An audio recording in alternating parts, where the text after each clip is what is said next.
PRX. Friends beyond the binary, ladies and gentlemen, boys and girls, it's time for the podcaster who's here. I'm trying to get comfortable, in my chair here, and I thought of, there's a poem about a crooked man who lives in a crooked house or something on a crooked lane. I don't know why that popped in my head, just because even though I'm in the climbing closet, which I can touch both walls with my elbows, it's so small in here where I record under the stairs, which I've recently been slowly putting back together. Even though that fact is a fact, for some reason the chair is all the way to the left side, and I don't understand why, other than that's just like my nature with everything. So anyway, I'm glad you're here. It's time for Sleep With Me. Oh, if you're new, though, sorry, I go on these tangents. Welcome to Sleep With Me. It's a podcast that's here to put you to sleep by keeping you company while you fall asleep and taking your mind off of stuff. It is a very different show, so it does take some getting used to. So give it a few tries. It's free. And I'm here to try to help. But most regular listeners said, hey, it took me 2 or 3 tries to get used to the show and realize you're only here to be kind of barely listened to. But I'm here because you deserve a good night's sleep, and I know how it feels in the deep, dark night, and that is important to me, and I know it's important to you to get the rest you need so your life is more manageable and you could be out there in the world flourishing. So thank you for listening. Structurally, there's support. That's how the show's free. Then there's a long, meandering intro. So if you decide to skip the support or something, don't miss out on the intro. It's really meant to ease you into bedtime and get to know the show. And then there'll be support, and then a coverage of an episode of The Mandalorian, actually the final episode of season 3, 8/16/24. So chapter 24, I believe. So anyway, I'm glad you're here. I appreciate you checking the podcast out, and thanks again for coming by. And these sponsors are how I'm able to do it for you for free twice a week.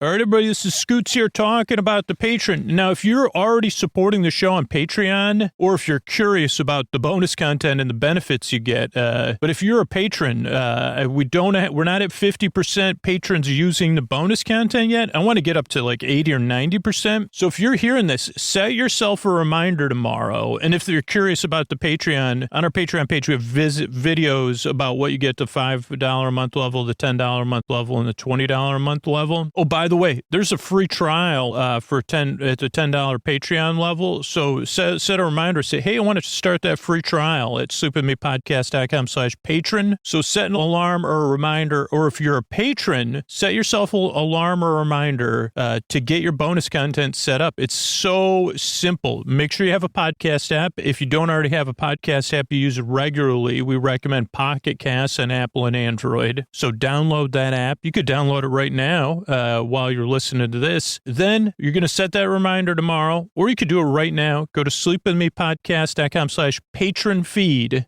sleepwithmepodcast.com/patron feed. Log into your Patreon account with your new username and ID. Then at the Acast for Patreon screen, you'll click allow. That'll just verify your Patreon account. And then right on your phone or your tablet's browser, it'll bring up a list of podcast apps. Pick Pocket Cast or whatever app you use, whether it's Apple Podcasts, Google Podcasts, Podcast Addict, Overcast, or one of the many other great podcast apps out there. Give it a few minutes to load. And if you're a $10 or $20 patron, sometimes there's so much content you might have to go through that again. Because some podcast apps are like, I'm not kidding, there's over 2,000 episodes in there, so they're like, that does not compute. But then follow or subscribe, you're good to go. Or go to sleepwithmepodcast.com/patron, check out those videos, sign up for that free trial. I think it's 7 days for the $10 bonus content. Give it a test run. Just go through that same thing. sleepwithmepodcast.com/patron feed, log into your Patreon account, or become a patron, then log into your account. That's on your phone or your tablet's browser, by the way. Then at the Acast for Patreon screen, click allow, then pick your podcast app from the list or download Pocket Cast and then go through all those steps. Then follow or subscribe, I think it's follow now is the general verbiage. And that just means you get an update every time a new episode comes out. And then you're good to go. And then let me know about it. Thanks, everybody. All right, everybody, it is time to talk about tonight's sponsor, Helix Sleep. And I want to know what mattress you get matched with. Go to helixsleep.com/sleep and take that 2-minute quiz and then check out which model of Helix you want to get, because Helix has got this new collection, Helix Elite. They also have mattresses for big and tall sleepers, even a mattress just for kids. And if you take that Helix quiz, you can find the mattress best for you and your body, or you and your partner's body. And that personalized mattress is shipped straight to your door free of charge. Helix knows there's no better way to test out a mattress than in your own home, in your own bed. That's why they offer a 100-night trial and a 10 to 15-year warranty to test out your new Helix mattress. And the reason they have so many different mattress models to choose from and that handy-dandy quiz to match you with the right one, they got models with memory foam for optimal pressure relief if you sleep on your side, more responsive foam to cradle your body for stomach and back sleepers, enhanced cooling features to keep you from overheating at night, and every Helix mattress has a hybrid design, individually wrapped steel coils, premium foam layers, perfect combination of comfort and support. And like I said, I sleep on my side, I sleep on my stomach, I like to sleep cool, and that's how I got matched with the Helix Dusk. I picked the Helix Dusk Luxe, and I love this mattress. But you could find the best mattress for you by taking that Helix mattress quiz. Setup is fast and easy, comes straight to your door, delivered in a box for free. Helix mattresses all come with a 10 to 15-year warranty depending on the model. And Helix is offering 20% off all mattress orders and 2 free pillows for our listeners. You go to helixsleep.com/sleep. This is their best offer yet. It won't last long. With Helix, better sleep starts now. That's helixsleep.com/sleep. And you can take the quiz for free. I don't know what you're waiting for, because I'm sleeping so good. I want you to sleep so good too. So take that quiz. Let me know what you got. Thanks, everybody. Support for Sleep With Me comes from Odoo. If you feel like you're wasting your time and money with your current business software, or just want to know what you could be missing, then you need to join the millions of other users who switched to Odoo. Odoo is the affordable, all-in-one management software with a library of fully integrated business applications that help you get more done in less time for a fraction of the price. To learn more, visit odoo.com/withme. That's odoo.com/withme. Odoo. Modern management made simple. All right, everybody, it is time for the Sleepy Supporter Zone, the one part of the podcast where we talk about the deep, dark night united. We're all in this together, and Sleep With Me depends on direct listener response. There's a lot of people who really depend on the ad-supported show because they can't afford to pay for the ad-free version, and this is where we generate that enthusiasm for the people that are doing that, making it possible. And, a couple people that took action to make this podcast free for everybody. Zach took that Helix quiz, and Alana, let me know, Alana supported Apollo Neuro, a former sponsor, and let them know about it. Let me know about it. That's also positive too, because they say, hey, people are still supporting us because of our support of Sleep With Me. So thank you, Zach. Thank you, Alana. So if you want to hear your voice, your name on the Sleepy Supporter Zone, check out one of our sponsors.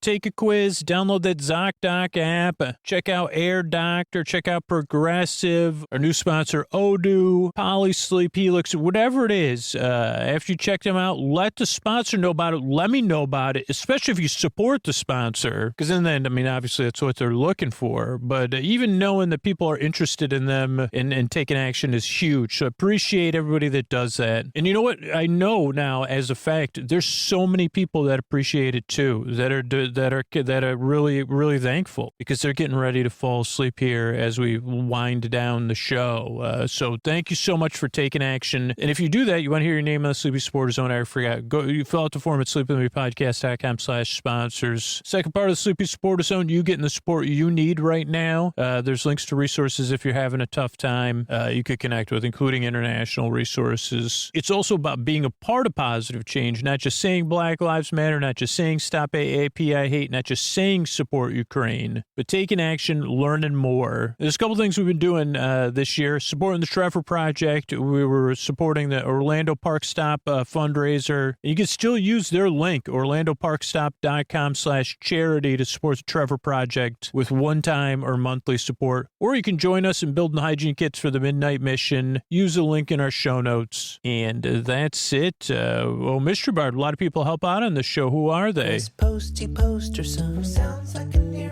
fall. Wrote the theme song. Edits episodes. Carl W. the Legend. Also edits episodes. Ashley, Kenny, Scotty, Jennifer. Runner. Eric and the team at Astound are on the website. I am the Mystery Bard. I do the lullabies, yeah. I do commissions at jonathanmann.net.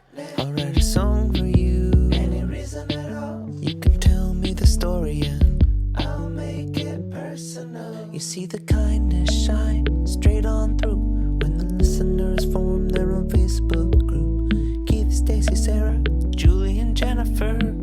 These are your moderators. Get support dear Scooter on Patreon. Buy the merch and support the sponsors. You can find anything you want at sleepwithmepodcast.com. And we're so proud that we could dance. Rusty Biscuit, Lois, Anna like banana. Leah does the transcripts. Thanks, Mr. Bard. Yeah, by the way, most comfortable way to listen to Sleep With Me branded sleep phones. Just use our link, sleepwithmepodcast.com/sleep-phones, and use Sleep With Me at checkout. What do you say we slow it down and get on with the show? Hey, are you up all night tossing, turning, mind racing, trouble getting to sleep, trouble staying asleep? Well, welcome. This is Sleep With Me, the podcast that puts you to sleep. We do it with a bedtime story. All you need to do is get in bed, turn out the lights, and press play. I'm going to do the rest. What I'm going to attempt to do is create a safe place where you could set aside whatever's keeping you awake. And that could be thoughts, things on your mind, thoughts you're thinking about. So thinking thoughts, think thoughts, you say, okay, I'm thinking about that. So thoughts, things on your mind about the past, the present, the future, feelings, anything coming up for you emotionally related to those thoughts. Things you're feeling, physical sensations, changes in time, temperature, routine. You could be going somewhere. You could have someone coming there. You could have something coming up. Whatever it is that's keeping you awake, I'd like to help by keeping you company and taking your mind off stuff so that you could fall asleep. And it really is my pleasure to be here to do that for you. And the way I do it, I'll tell you why I do it, but let me tell you why I do it. I kind of mentioned it up top there. There's two reasons that are really important why I make the show and why I go through a bunch of stuff that could be keeping you awake. And the reason I do that is, one, because I know how it feels. I said it earlier. Now, I might not know exactly what you're going through. I might not have been through it. I've gotten a lot of feedback. I've been making this show for almost 10 years. And I've heard a lot of different people's stories of why they can't sleep or what they're dealing with. And that, it makes it unbelievably important to me. But a lot of times I can probably relate to some part of how it feels. And if I can't, I can tell you, because I've heard all these listeners' stories, what it feels like in the deep, dark night. Like one of them might know what you're going through or be able to relate to it. And I know this is digital, so it's not direct or whatever, but that really is true. We have a gigantic Discord community. There's a listener Facebook group. So if you want to be a part of the community, you can do that. So that's important because I want you to know, even, that the deep, dark night doesn't have to be as lonely as it can feel, because I know how it feels. The other thing is you do deserve a good night's sleep. You do deserve a place you could rest and get some relief, a bedtime you don't dread, a bedtime you could look forward to or at least feel neutral about. And that's important as well, because if you get the rest you need, your life is going to be more manageable. And then you could, you'll feel a little bit better tomorrow if you get the rest you need. And if you get the rest you need on a regular basis, you could be out there flourishing. And the world needs you flourishing. Your world needs you flourishing. And the world at large does too. That is very important, and it is very true. both the downside, because I've had dreaded bedtime, but also the upside. If you're out there and your life is manageable, that means the world we live in is a better place. And obviously, I don't mean flourishing all the time. I don't flourish all the time. And my life isn't always manageable, you know. But it's better than it was. So that's what I want to hear. I just want to be here to help. I think that's one thing maybe that works about the show. I'm not here to fix anything. I mean, when I fix stuff, it's usually like when you hold some sort of Lego structure and it falls apart in your hands.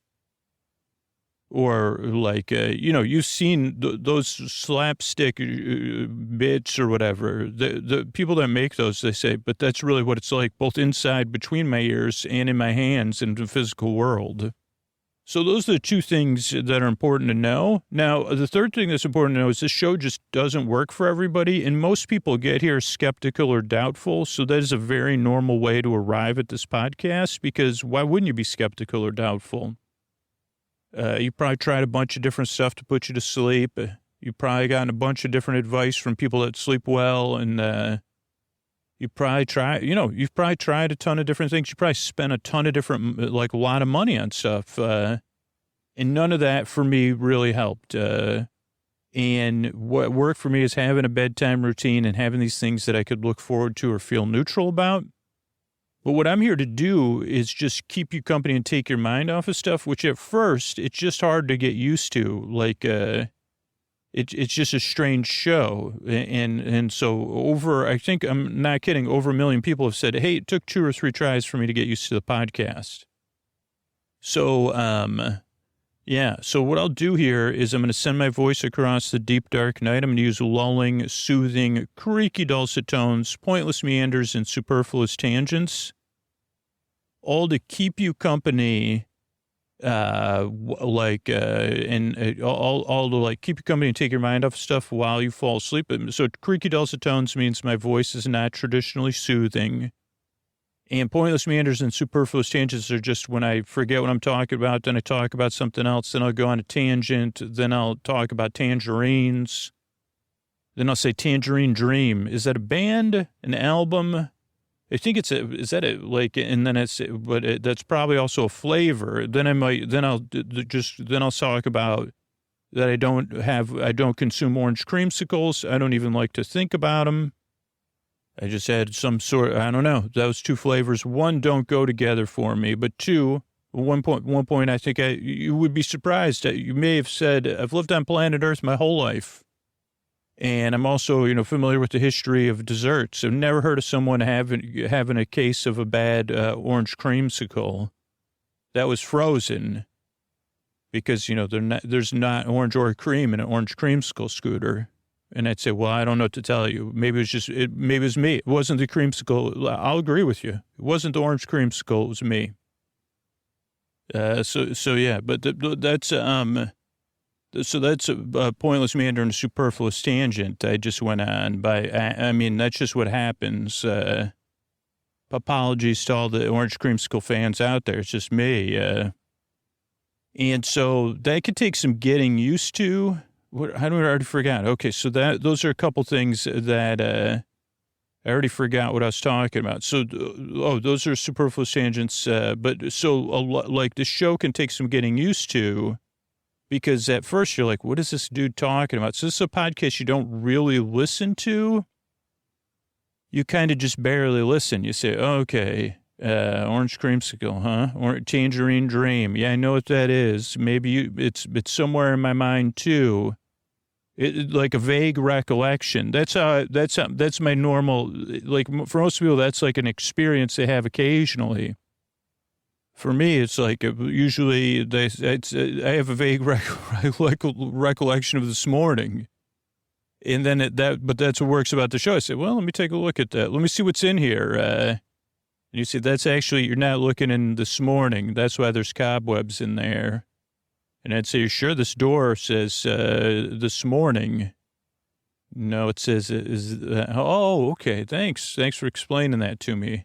So, this is a podcast you just kind of, like, you could listen to it like background noise. Or you could just listen to it like you're barely, like that's what I'm really here for, is to talk to you, but you don't listen to me. So you just say, okay, Scoots, so great for you.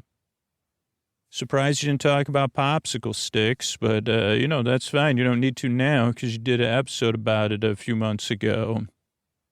And that's great. So that's, it's a podcast you don't really listen to. Also, I don't really put you to sleep. I'm here to keep you company while you fall asleep, to take your mind off stuff, to distract you just barely, like a little bit of a misdirect from whatever's keeping you awake to me. And you say, well, this is an imperfect human being, perfectly boring, but, or not even perfectly boring because that would be impossible. But, that's just an attempt at a compliment, an imperfect compliment.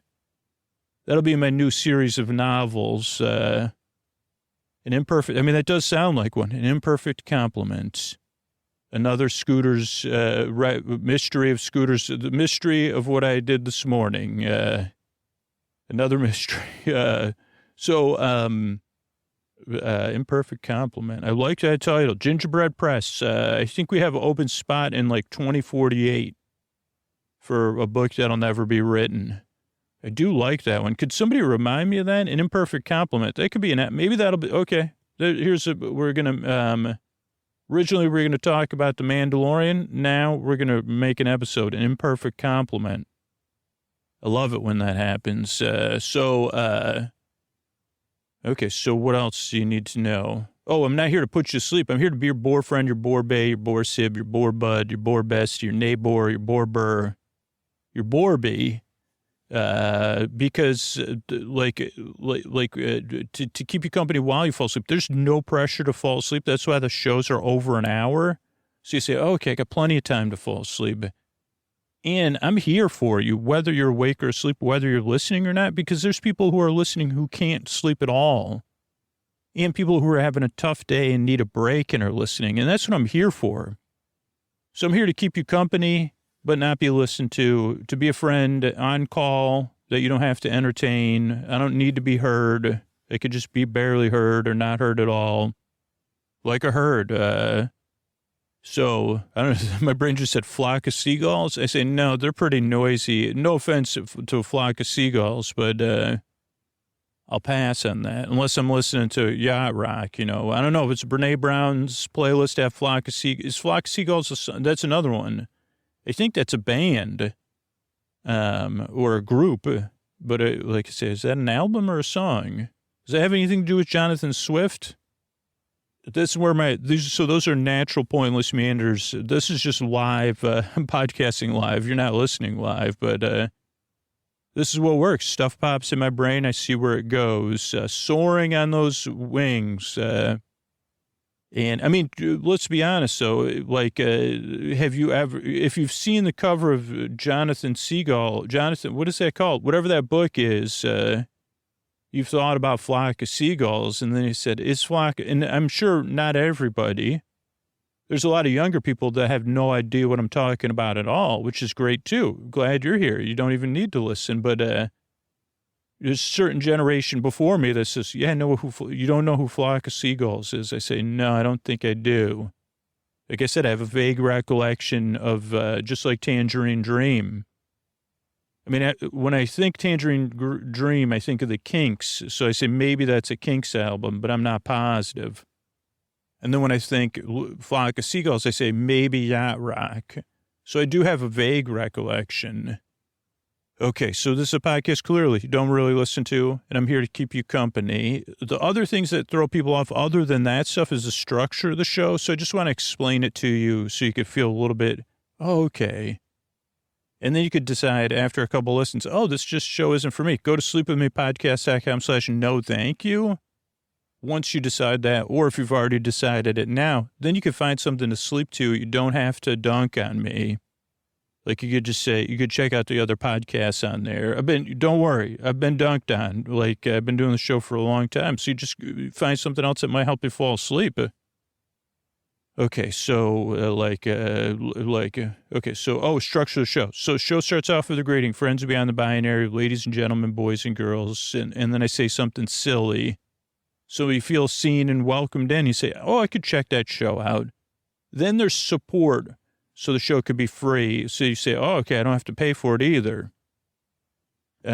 Great. And more great news. There's over 500 shows. So if you become a regular listener and you just, like you say, I like the ad-supported show, which a lot of people do. There's over 500 shows you could listen to. Might even be 600. Then there's the intro, which is separate from the support. And I always point this out because for some reason, when people don't like the fact that the show, the first part, they lump it in with the intro. But the intro is really, it's like a show within a show. It's the one part of the show that gets the most consumed or listened to because it's part of most listeners' wind down routine. Now, there's 2% of people that skip the intro, and they start the show at either 20, 25, or 30 minutes. And then there's probably about that equal amount of people that fall asleep nearly within the first 4 or 5 minutes of the show. But for most listeners, the intro is part of a wind down or a twilight period or a buffer zone from the day. So you could listen while you're getting ready for bed, while you're in bed getting comfortable, or you're doing something else relaxing as you're easing into bedtime. That's what the intro is there for, but it's different every time because it's a part of that process, right? So you say, well, I have no idea what Scoots is going to talk about tonight. Probably be humbling when he listens back to it, but in a good way. And I just look forward to just, hearing a ramble. And so it eases me into bedtime while I'm doing something else or I'm in bed getting comfortable. And then that's just been what's worked for me personally is having different things as I wind down. And that's what most studies show that are rigorous studies. They say, okay, wind down routine helps. For me, it's like 60, 70% of the time. Okay, then there's support again, so the show could be free. Then tonight, we're switching up. I thought we were going to record a Mandalorian episode, but we'll do that later this week. This one will be what I already forgot. I knew I should have wrote it down. A something compliment. So I'll have to re-listen to this and figure it out. Not an unintended compliment, but something like that. So, yeah, and then there's thank yous at the end. So it's a structure show. That's why I make the show. I'm really glad you're here. I really appreciate you coming by. I work really hard at Unintended Drive, and I really hope I can help you fall asleep. And these are a couple ways I'm able to do it for you for free twice a week. Sleep With Me is brought to you by Progressive. Most of you aren't just listening right now. You're driving, cleaning, and even exercising. But what if you could be saving money by switching to Progressive? Drivers who save by switching save nearly $700 on average, and auto customers qualify for an average of 7 discounts. Multitask right now. Quote today at Progressive.com. Progressive Casualty Insurance Company and Affiliates. National average 12-month savings of $698 by new customers surveyed who saved with Progressive between June 2021 and May 2022. Potential savings will vary. Discounts not available in all states and situations. All right, everybody, this is Scoots here. I'm going to turn things over to someone who hasn't been on the show in a while because their company did not reserve time on the show, but they finally realized that this would be a perfect thing. It was weird because I didn't realize they had a whole seminar on this. And so I'm going to turn things over to Brad Braderson from the Boredom Institute. Take it away, Brad. Good afternoon, everybody. My name is Brad Braderson. I'm here and welcome. Thank you, Scooter, and welcome in. Have a seat. We're here at, an unnamed conference room somewhere on the road in a hotel within your mind. And I'm glad to have you all here. You may remember me from such seminars as Board to Win, and other seminars I don't recall, where we've used boredom to help you with health, wealth, and happiness. The 4 triangles of using boredom to create a triangle. And tonight we're going to talk about the unintended compliment. And now, originally this was intended to be a store, one of these, we don't normally do these. Usually, we do 10 ways to win, 10 ways to board to win, 10 ways to use boredom to, help you with health, those things. I think we did one about stepping stones. And I'm not sure. I'm just glad to be here again, talking to you listeners asleep with me. And tonight we're going to be talking about the unintended compliment. And we're going to be talking about just one aspect of unintended compliments, but how to use them. But the key to using an unintended compliment is not to use it, because then it would be intentional, but to live your life in a way through boredom, through the powers of boredom, to be giving out unintended compliments. And you say, Brad, could you tell us more about this? Because it's confusing, which is perfect for this seminar in this situation. What do you mean by unintended compliment? Well, there's sometimes, there's a couple degrees of, I don't know, if I don't have all the examples of unintended compliments, but these are the compliments we're not exactly talking about tonight, but maybe we are, and maybe I'll try to analyze it.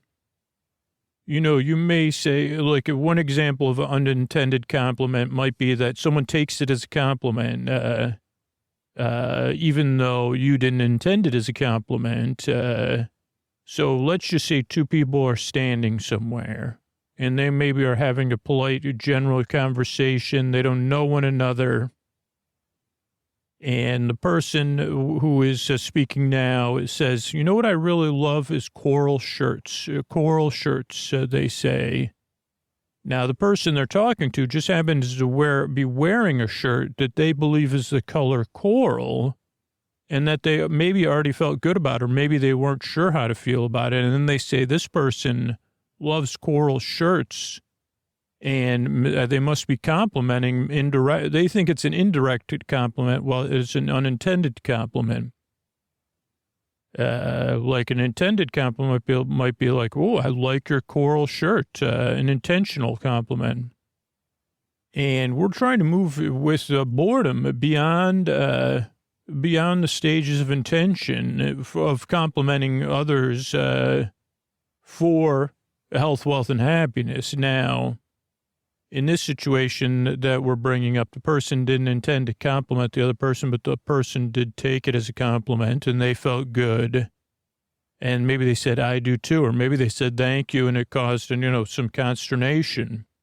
And so you say, Brad, I'm even more confused now. Why are you giving it? What is the purpose of this? By the end of this seminar, ideally you'll be resting well, but you'll also realize the power of boredom. And that may be able to empower you to use compliments unintentionally, because this would be a seminar where you say, Brad, are you being intentionally vague because you have this was a free seminar. We said, hey, show up here at this conference room at the Gojo or whatever, and you can, it's a free seminar on using boredom and compliments, but you say, oh, yes, but for $29.95, that's $2,995, you can join our Bored to Win thought group. And I said, well, that sounds more like an unintentionally great idea, so, but no, I'm not being vague. I'm being vague because I know the power of boredom. And the power of boredom to make things vague is one of the powers of boredom. But maybe this seminar was something that Scooter had originally said he was going to tell a story. It was going to be a story seminar. And then he said, Brad, I think you'll do just fine. So, because I'm not Scooter, I can't do Once Upon a Time. This is an untold tale of a man. Wait a second. This is just funny because it feels like it was just yesterday that Scooter and I were walking, and Scooter wasn't listening. I was just a vague voice in the back of Scooter's mind because he had his mind on other things. And, but he also said to me, Brad, make sure to give more than one example of an unintended compliment that you're not talking about. And I said, well, okay, so that would be one. Another unintended compliment might be, well, I can't think of any other ones right off the top of my head, Scooter, that aren't the same as that example. You're saying something, but you're not intending it as a compliment without some sort of like other meaning. Like like an unintended compliment by definition is just unintended. There is an intention behind it. So you could, I mean, I think what some people are thinking of maybe like Scooter's Nana says, wow, Scooter, this porridge is delicious. That's more of a de-intended compliment. Or you may say, you know whose porridge is delicious while she's eating Scooter's porridge is that imaginary porridge that I've never had, but I'd love to have that the girl and her friends were eating, you know, in the place with all the beds and the broken chairs. That is some delicious porridge. That's a re-intended compliment. So though I don't know if those are the same. What we're talking about is living a life through boredom, of course, where you are so full of gratitude and observations that they're basically spilling out. Now, this is, again, just what we're striving for, not an expected behavior or no pressure to behave this way. We're on the journey, and this is just a destination we're pining for, we're striving for, is where gratitude gets to the point where it's pouring out of your pores, or oozing out of your pores, or seeping out of them, and then you're saying things. And while your intention is not to compliment, because that's where it gets tricky. What's the intention? Well, let's take an example. Once upon a time, we had Stir. And Stir was someone who was direct, authoritative. They could be loyal and energetic, earthy but protective, and confident. But they could also be a little bit, on the pushy side and only thinking of themselves. They could be skeptical. They might not be attuned to other people's sensitivities. They could, they could be, want to be running the show or driving the car, but also rebelling at the same time. And Stir's, is one of those people that hasn't unlocked boredom to unlock the doors of these unintended compliments. But as we start to walk the world with Stirs, and if we really dug down, now let's just say we went through, before we walked, let's just say we're walking through the world of where there's ticking clocks or watches on a rope, and we're saying Stirs count down and tell us what you really need. What are some of the things you really need deep down? And maybe we could find a way to use unintended compliments to get them for you. And Stir said, okay, I'm glad you asked, because they're in that voice, because they're in a state associated with a hypnotic state. And they say, okay, well, I need directness. I don't do well with analogies like you're saying. I need something direct. I need clear communication.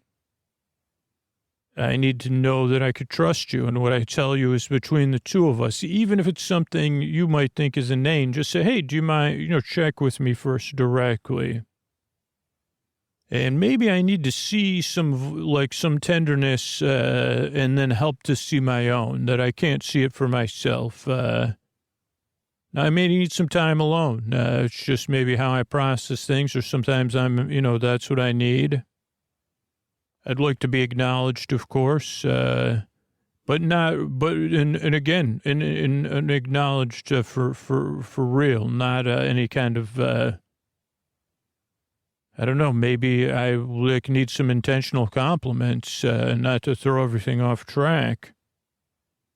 And, I don't know how to do this, and I don't know how to ask for help, even though I'm totally in a state where I'm open, but this is so baffling. Sometimes my communication style is not it can be I can even though I want to be communicated with directly, I can communicate directly sometimes, and it could come across a bit too direct. And I think that people, they've let me know that they could see that as me being critical of them, but I don't, that's not my intention. I'm just trying to be direct. And sometimes, when I can do this when I'm alone, I do need to, scold my pillow, as they say, and say, well, I'm just very not happy right now. And, sometimes I want somebody to not to be my parent in a sense, but to say, hey, Stirs is doing the best job they can. And, but they're also making progress. But I'm here to say they still have value, even though because I know I'm imperfect. So that is what I'm needing. Okay, Stirs, can you give me some more examples of what makes it difficult to be you? And, okay, well, can you tell me more about when you communicate directly? I think can you give me any, attempts to give me an example of how some sort of unintended thing happened? Because it sounds like we're in this unintentional communication zone. Oh, thanks, Brad. Okay, so, I'm trying to think, let's just say, so an example would be, I'm trying to be intentionally direct with someone in my life, in a relationship, whether it's a personal relationship or a professional relationship. Now, let's just say they're playing that game, trying to think of a popular game that I like, but I'm not good at thinking of that, but to use it as an example. What about like a popular game that was popular a little while ago would be like Among Us or, okay, I don't know what that is, but let's just say we'll say AU, the game AU. Now let's just say someone in my life is into that, whether it's at work or home or just, out in my daily thing. But there's some sort of stakes to it, right? If it's work related, maybe they have to play the game for a project or, or at home. And I observe the fact that their success at the game is not, they haven't been successful at the game. And honestly, if I'm being clear, paying attention, I'm watching them, they're not advancing or they've reached a stasis point. But they have some investment in the game, maybe an emotional investment. Maybe they don't like the game. But I don't realize any of that. And I just say to them, you're not good at and maybe I try to soften it by saying, hey, I noticed you're playing AU for our work project or for your personal enjoyment, or I don't know why. And maybe I even say that, I don't even know why you're playing that. You're not very good at it. In fact, you're not really good at it at all. And actually, you're not even getting better at it. So maybe we move you to this, or maybe why don't you just stop playing that game? I don't understand why you're playing it. You're not good at it. And so can you help me with that, Brad? Oh boy, I'm just here. Okay, so yeah, let's try to use boredom and unintended compliments. So that's unintended. I guess you're kind of framing it. Okay, Brad, I think we're entering into a chicken or the egg situation here, because you sound like you did reveal some other situations here. So you're you're a part of something, and this game is a part of something, and it's not the only thing. And they're not getting better at the game. So in some sense, you're operating from a place of you're actually right, and maybe your blunt behavior is coming out of that, right? In that, but you are not taking into account their feelings, but you're also, there's another element there where I think like you're not giving this boredom a place to flourish the unintended compliments. And so what seems to be happening is that you are in a bit of a, like you feel a little bit impatient because you want this resolved, and they haven't realized what you've realized. And it maybe in some sense, there is the problem almost is the truth in this situation, Stirs, because you're saying they're like, but you're only seeing part of the thing too. Like you're saying, hey, you're not going to get any better at this game. Why don't you just stop? And now you're kind of predicting the future, but with some degree of, so that's where the truth kind of gets in there and it mixes stuff up, because you could say to yourself, well, I'm right? I think that's what the people that communicate that way say a lot to themselves. Oh, it's even more than that. It's that I say, hey, I'm sticking my neck out here. I'm trying to help you. Normally, this is how I debrief it, whether with them or on my own. Like if we were having, I'd say, I'm so confused. I thought I was being helpful, and nobody appreciates it. In fact, they seem to be like I have the reverse magnetism for it.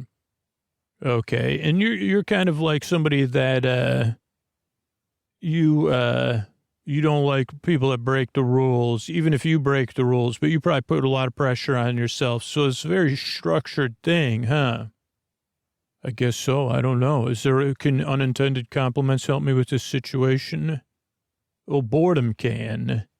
Now, I mean, this is obviously we're play acting, and not everybody, you're so good at this, Stirs, no one knows that, but I'm not, I'm under hypnosis.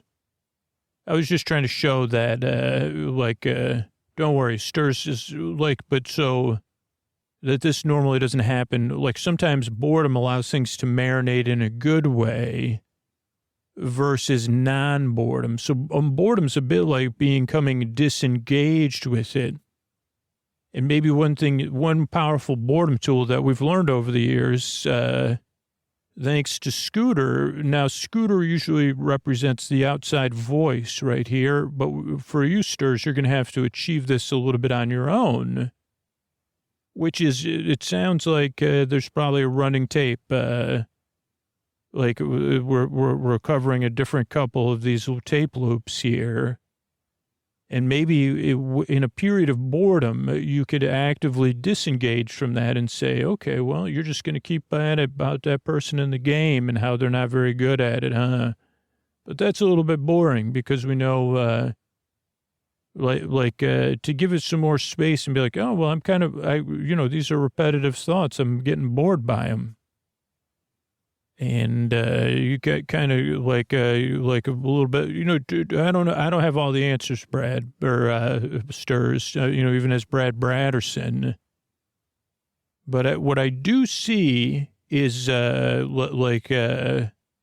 an independence there, right? And now you're used to counting on yourself, a little bit of self-reliance.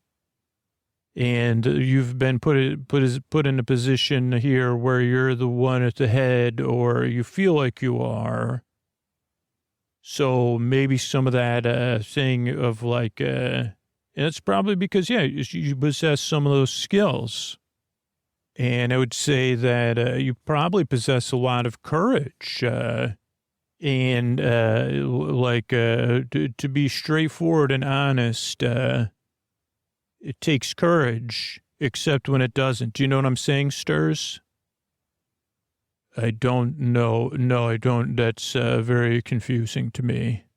Okay, so I would say that's a question to ask yourself, especially in these times of boredom. Is this direct communication easy for me, or is it taking me some courage and to be honest and straightforward, or is it easy honesty? There's nothing that creates, there's nothing like a tepid compliment. To easy honesty and a tepid compliment go together. Kind of sounds like you're just making stuff up, Brad. No, oh, no, yeah, no, it doesn't, you're totally correct. So let's go to a meta communication on this. So that took you a while to say that. We've been talking for a while. Did you have to sit with that? And now that was direct, but it didn't feel harsh. And it felt, so can you tell me more about why you communicated to me that it sounds like I'm just making things up? I don't know. I'm feeling a little bit empty, and I'm feeling like some of the stuff you're saying has points, but they're not going anywhere. And some words are like, feel like they're made up words, or words that you're kind of like hoping to find the meaning to. And I'm finding myself wanting to understand, but being more and more confused the more I listen to you. Okay, that's good. I think there's even some unintended compliments in there. Okay, so you're probably wondering what I mean by easy honesty. Yeah, well, that sounds like a made-up word, or two words just put together. Yeah, well, I don't know if I've ever heard it before, but you seem like a pretty good example of what I would call easy honesty, or honesty with no cost. And what I mean by that is that you, when you're being direct there and you said, why don't you just stop playing that game? You're terrible at it. I think to most people listening, they probably leaned back a little bit. So, whoa, stirs. But you were finding it very easy. Like if I could walk through some of the steps and you could just redirect me if I'm wrong. We'll use it. This is imaginary, right? No, yeah. I mean, like this has happened before, but not at this, but this particular example is made up. Okay, so in this example, you've watched someone playing AU. Let's just say you've watched them playing it for 2 months in a reasonable amount of time, not all the time. And there's some other timeline coming up, either work-related or personal-related, or you could be playing a different game together. But there's some other external time pressure. Also seems like an internal pressure because you're aware of the external pressure. And your opinion, which seems founded in the truth, is that the person is not getting any better at the game. And maybe even, but you haven't communicated this, or maybe they're not even enjoying themselves. Because it doesn't feel like the thing you've done, or maybe you have, you've done like a kind of surface level, whatever, empathy or compassion, or putting yourself in their shoes. But for you, when it's easy for you to be honest, I think that's probably a sign maybe you shouldn't be honest. Maybe, like you say, is this going to take some courage? And if the answer is no, maybe you should stop and marinate and then go through this boredom process to find the unintended compliments. Okay. I still feel like you're making stuff up, but I understand what you're saying, I think. Terrific. I'm glad to have you here at the seminar. Okay, so what I think maybe you would want to do in this situation, and this is the whole intention. I mean, this is why, this is actually scripted and not made up at all, is like some of this stuff does feel like, okay, like let's try to look at some unintended compliments that you're saying that are so unintended that the person you're saying this and being direct with can't even hear them because they're so masked in your simplistic belief of the truth.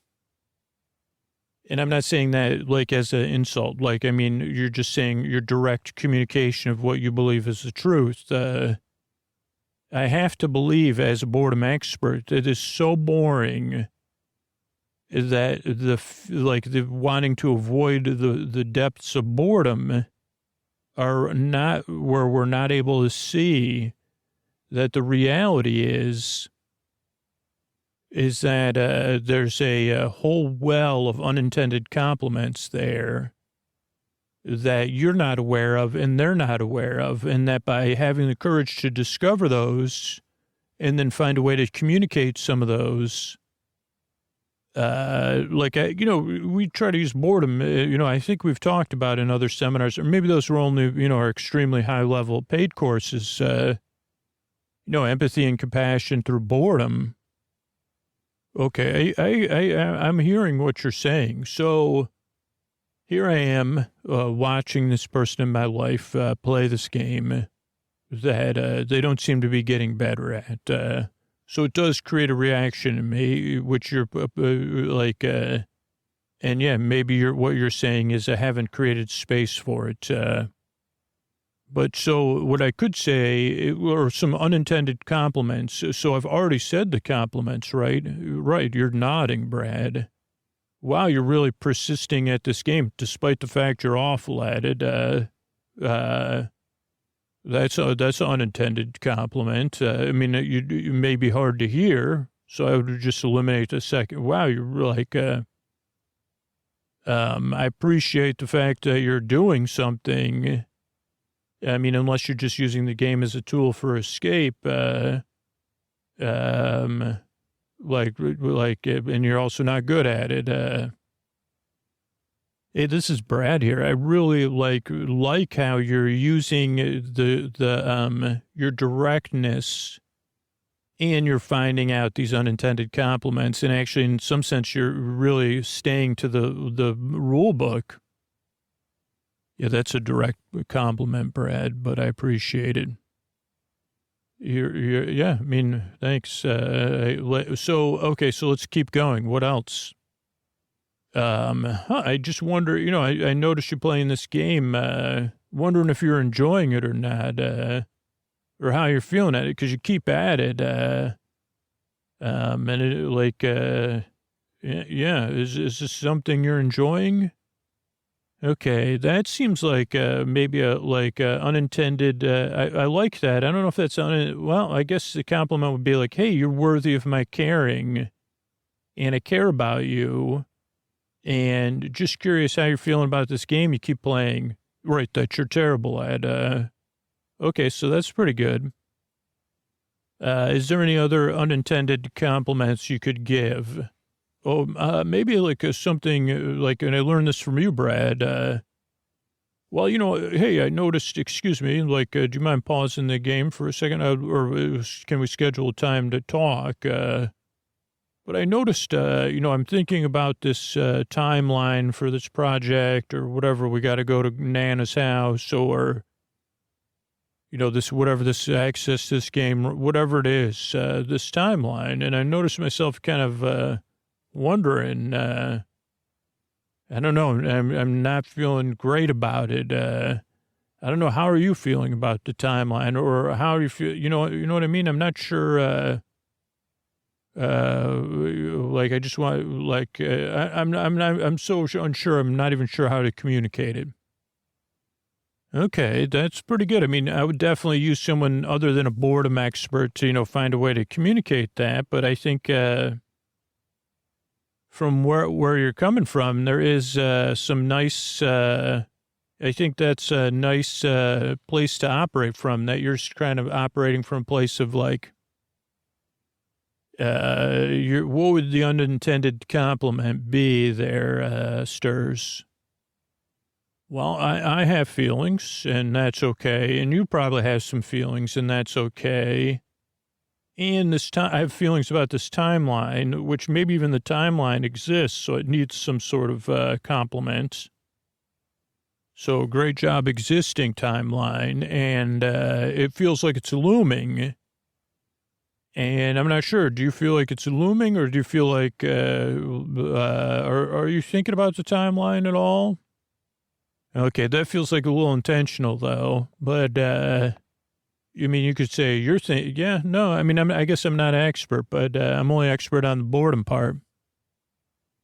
Yeah, so I guess that's where I'd leave it. Okay, thank you, Stirs. That was great.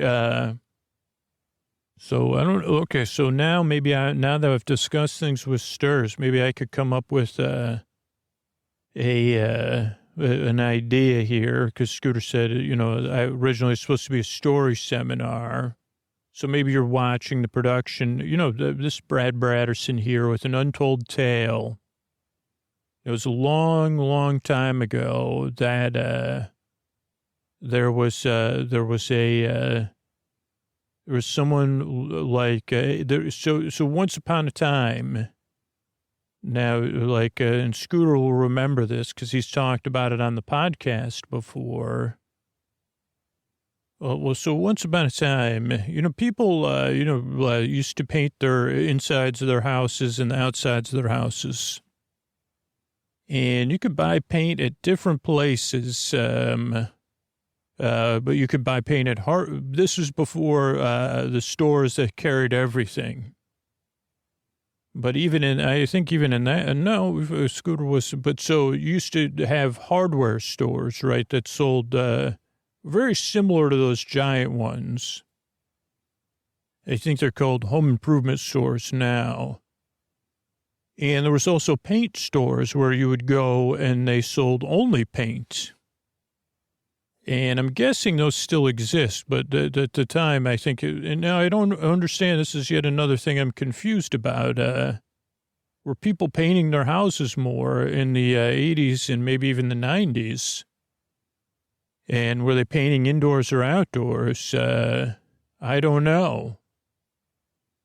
Okay, but and here's another question. Was this like a job, like a paintologist? This is a whole world... a world of mystery to Brad Braderson, a world that's so intriguing and it so sparks my interest that I almost want to know more about it. But I can remember times, so let's just say, now I don't know how this worked because again, I was only a child within within Scooter. Just pretend Scooter was carrying me around in his pocket, and I'm observing everything. Now, I would already be impressed, that someone, like an adult figure with children or without children, would take these steps and say, okay, something needs to be painted. Okay, I could see that happening in discussion saying, okay, let's get these walls painted or let's get this outdoor painted. Or let's get painting on this thing. I can see all that happening. So I'm aware of that.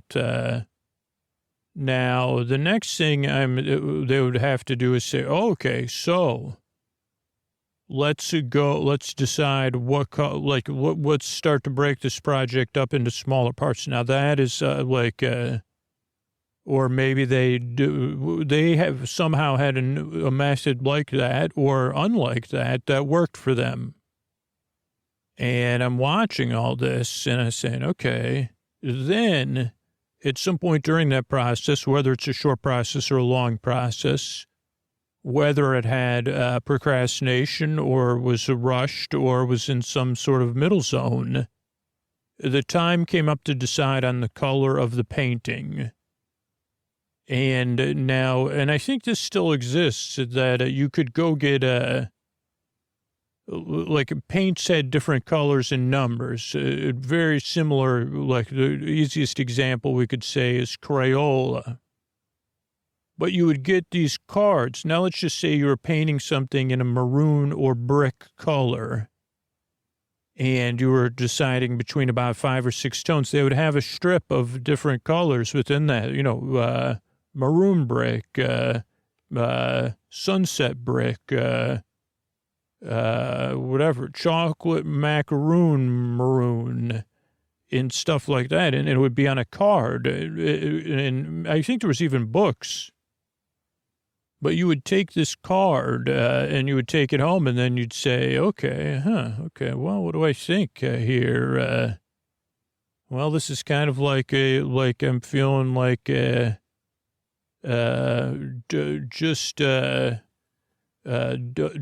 dawn or dawn brick, brick of dawn. That would be a pun even.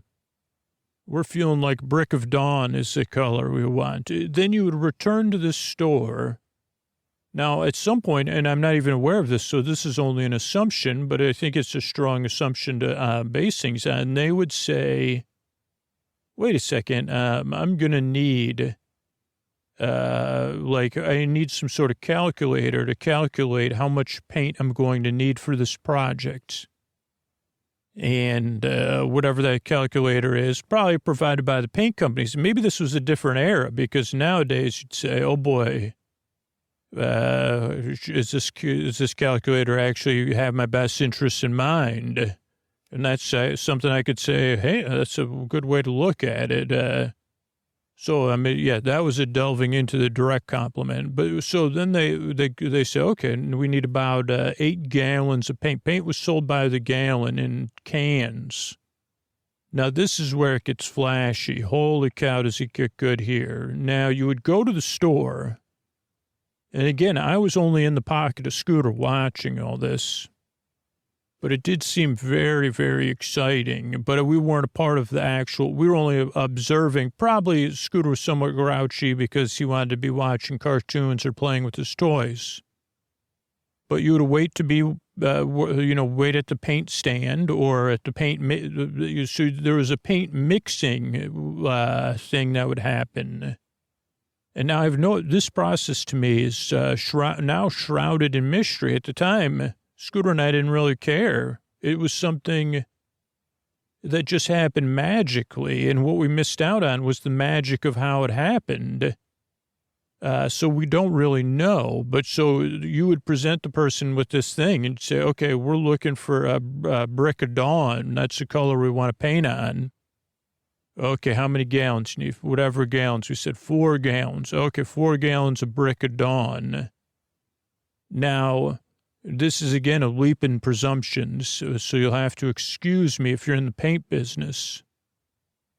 You know, if paint's your game and something's your name, I apologize. But so I would assume, so the paint store did not have unlimited paint, but it had a large number of paint choices. So I guess we could posit that there was some sort of base color and then some sort of mixed color, and there was some sort of a formula that could be followed.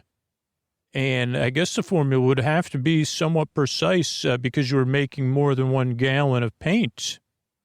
But I'm just guessing, so I don't know. And of course you need primer. Of course, Scooter talks about priming your rocks and priming.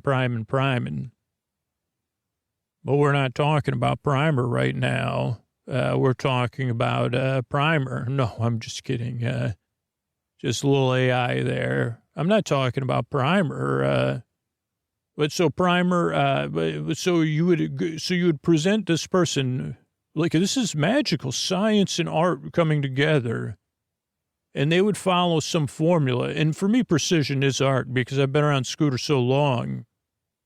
And there's Scooter has a lot of quality skills. Precision's just not one of them. His attention is focused elsewhere. And precision's not a skill everyone has. But so they would follow some sort of a consistent formula, probably a precision formula. And and you may have seen these machines. Now, I feel like this is another change in eras. That it is very rare to see those paints. Like, I feel like nowadays there's more space in those stores. So maybe they say, okay, are you looking for a coral or an aqua coral? There's a lot of paint on the walls or paint on the shelves. But in this situation, they would have this machine that would mix the paint, which is interesting because you'd still have to mix it again when you got home and you were ready to paint. But so this machine, they would take the formula, and all of this is presumption based on observation. So I could be totally wrong, but it is impressive. And the machine would vibrate, and usually I think there was 2 cans to balance it out. I don't know if there was ever a 1-can machine, or maybe they were all 1 cans. And it would shake the can with the paint in it. And usually it's quite a scene. Now, it's only engaging for a little while, especially for someone like Scooter, where maybe he would try to find out maybe the one trip to the paint store, he decided to get into trading paint cards. and then realize that wasn't interesting, and then, shuffling them like cards against your face or using them like a fan or to make a noisemaker. Once you're done with those things, then you watch it shaking the paint again. And I don't know what the machine was called, paint shaker, paint mixer, but it was very dramatic. And I think in some sense, in a positive way, a sense of showmanship. But I feel like the machines were also always running. And they attracted a lot of attention, as opposed to now when I don't know if I've ever seen the machine in action at all at one of these big stores. And so I'm not sure. Do they, I don't know. Do those machines work anymore? I don't know. But so that would be a whole thing. Then you would take the paint home. And they would put the tops back on. Now, you need a few things you needed. You needed paint stirrers, which were usually free. And originally, I thought the story was going to be a tale of the paint stirrers, but I didn't realize how deep, if you've been observing this level of boredom and unintended compliments could be just by observing some moments. But so you'd get paint stirrers that had the name of the paint store or the paint company. I want to say Dinty Moore, but I think that makes stew like Russell West. No, Bodie's a basketball player, but like it would say something like that on there. If Russell Westbrook owned a paint store, it'd be Westbrook Paints or something. Or Bodie and Westbrook Paints, I don't know. And it may have the address, or it may be from the corporate office. And so you take paint stirrers, you would need a paint can opener, which is a special tool, though you could use some sort of other tool. Then you needed painting devices and drop cloths, like that. But we're only focusing on the paint itself.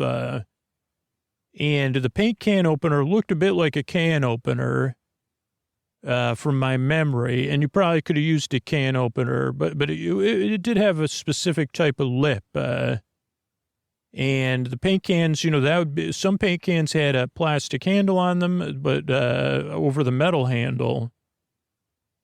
And paint cans need to be carried. And obviously, you better hope that was, like, probably they had a rubber mallet at the store to put the lids of the cans on there, which would be good thinking. You don't want to dent the can. But you definitely need that paint can on there, because if it's not on there, that's not going to be good, right? It's going to be an issue. So then you would take the paint home. So again, this is all happening on someone's free time that has a full-time job or is a full-time parent. So my mind is even blown by that and how our world has changed. And I'm not saying for the better or the worse. I'm just saying, wow, things have changed. Or at least for me and Scooter. I mean, Scooter's never owned a property. And he's never kind of seen the need to paint his own apartments on the inside. But I don't know if he would, or he'd say, okay, let's get to this. And I guess it just depends on what, what you want, what you're into anyway. Because Scooter does know some people, renters that have painted their apartments.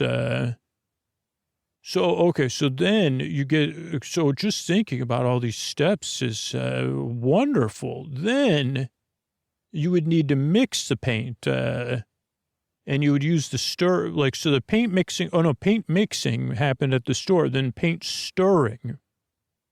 So before you would paint, you would need to stir it, and you'd stir it up, you'd take the paint stirrer, you'd put it in there. And then obviously it was difficult at first because the paint could be pretty close to the lid, but different paints would separate. I don't know what paint's made of, to be honest with you. But it seemed like it had some oil and other things, and so you'd mix it up, and you'd keep mixing it till it's properly mixed. And you could notice sometimes that there was thicker goop on the bottom, depending on how long the paint had sat for. And that was an important job. And then the paint stirrer, the paint stirrers were made out of a wood, like a balsa type wood. And those were cool things. I'm sure they were good for, again, for kids to play with, like similar to like a garden stake or something. You might be able to repurpose it for that. Or, use it as kindling if you were having a little, if you had a fireplace or something. But yeah, you would stir the paint and then the whole painting process would go on. There's paint rollers and then there was paint brushes. Now, back in these days, I don't even think there occasionally you'd see someone with a paint sprayer. And I think maybe there was one or two of them on what do they call those infomercials about paint sprayers. Maybe even Ron Popeil sold one. I don't know. Ron Popeil used to be the head of the infomercial. But for a lot of people, you just had to paint with your hand, like with a roller. And you had to get the right amount of paint on. So you could see why painters are well compensated for painting homes indoors and outdoors because you want them to do a good job. Now, Scooter was doing it, and a lot of times I would notice they either had too little or too much paint on the roller. If you have too much on, it's going to leave a couple things, but you could probably spread it around. And if you didn't have enough, then it was... it wasn't going to, then you just didn't have enough paint. So that's how this is actually an active use of unintended compliments. Was that the original, seminar? We got to work with one of our clients here. That was, maybe we'll call it the unintended compliment coaching program. And then see how it works in the real world. But really, I mean, Scooter will make me give the caveat that it's just like being in the moment and being observational and grateful for being able to be in the moment. I'm grateful that Scooter's memory is such that we could go back to a time and he kind of remembers stuff, but the stuff we remember is impressive. And our being impressed means that there could be compliments without intention behind them. That some might say, you're just misusing the word, it's appreciation. And I say, okay, well, but this is also helping people get some rest. That's the most important thing. From your friend, Brad Braderson, and all friends at the Boredom Institute. Good night, everybody. All right, I just want to thank everybody who gave me feedback recently using that feedback form. I want to thank Katie, Bree, and Ryan. Thank you. Thanks, and good night. Marissa, Jason, and Zane. Thank you. Thanks, and good night. Rufus, Izzard, and Yoka. Thank you. Thanks, and good night. Cheryl, Susie, and Tom. Thank you. Thanks, and good night. Leanne, Liz, and Allie. Thank you. Thanks, and good night. SG, Pepper, and Kaylee. Thank you. Thanks, and good night. Ren, Katie, and Nesh. Thank you. Thanks, and good night. Michelle, Archer, and Christy. Thanks, and good night. Moira, Bryn, and Kirsty. Thanks, and good night. Patrick, Audrey, and Meg. Thanks, and good night. Thanks, everybody, for supporting the show. Let me know... that you're not in a position to support the show or why you wouldn't support the show means a lot. Like, honestly, taking that action is a huge way to help me kind of find direction. So I really, really do appreciate it. And I couldn't do it without all you. Free way to support the show. In addition to supporting it directly, spread the word about the podcast. So thanks so much and good night. Hey everybody, this is just your reminder to set an alarm tomorrow. If you're listening to this, you're hearing this, you're going to want to become a patron. You don't want to miss out on the subscriber summer, all the extra bonus content we've been putting out. If we get a few hundred more patrons, we'll be able to put out tons of extra bonus content as well as putting out 2 free episodes a week. But set yourself a reminder.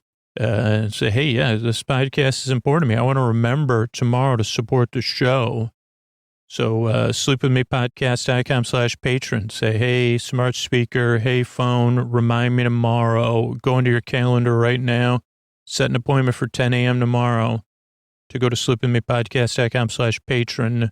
Sleepwithmepodcast.com/patron and sign up to support the show that's putting you to sleep on a regular basis. Thanks.